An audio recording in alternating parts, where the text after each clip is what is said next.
Alam niyo guys, itong aking rose palaging namumulaklak. Akala ko mamamatay na. Ay, maraming bulaklak eh. Oh, tingnan niyo, tingnan niyo. Maraming bulaklak. Namumulaklak na siya. Ang ganda niya.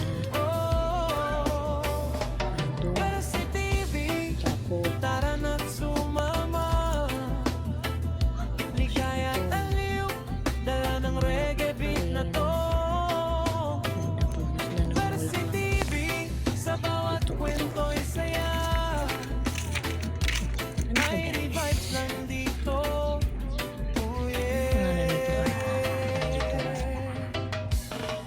Tapos. Bukas na ang ating kwento ngayon na. Malaki na. Ito ang aso ko.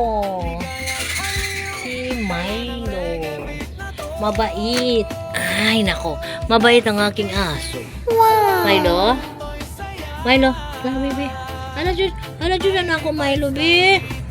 Oh, Diyos, be. Hala, be. Tanawanay ba? Saka. Milo. Saka. Yan, ganyan. Ito ang aking alaga. Mabait at mataba. Si Milo. Milo everyday. Ito pa yung isa. Excuse me. Ito pa. Hay! Ako, ano ba naman tong... Ay, nako! Alis dyan, alis. Lagi ka nangunguha ng pagkain, ha? Alis. Ay, nako, kagaya. Huwag mong galawin yan. Ako yung mga alaga. Mga pusa. Pusa yan, ha, Milky? Mga pusa yan. At ito ang aking alagang si mabait na Milky. Nako, silos na. Mabait na Milky ito. Kahit may sakit dyan. Mabait. Mabait yan. Mabait yan na Milky. Diba, Milky? Napakabait ka, Milky, ha? Napakabait si Milky. Kunting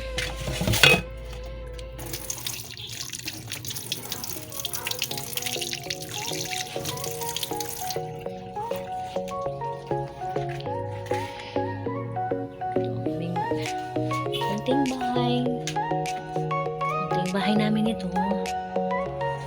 Maliit lang. Tatlo lang kami nakatira dito. Okay lang. Masaya naman. Ayun. Pasok muna ako sa kwarto. Kwarto ko, guys. Matutulog na sana pa, guys. Matutulog sana ako, guys. Ay, nako.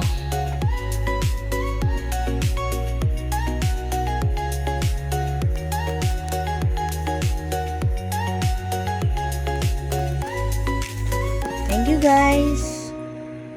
Salamat sa pag subscribe. Sana i-subscribe niyo ako, guys, ha. Please.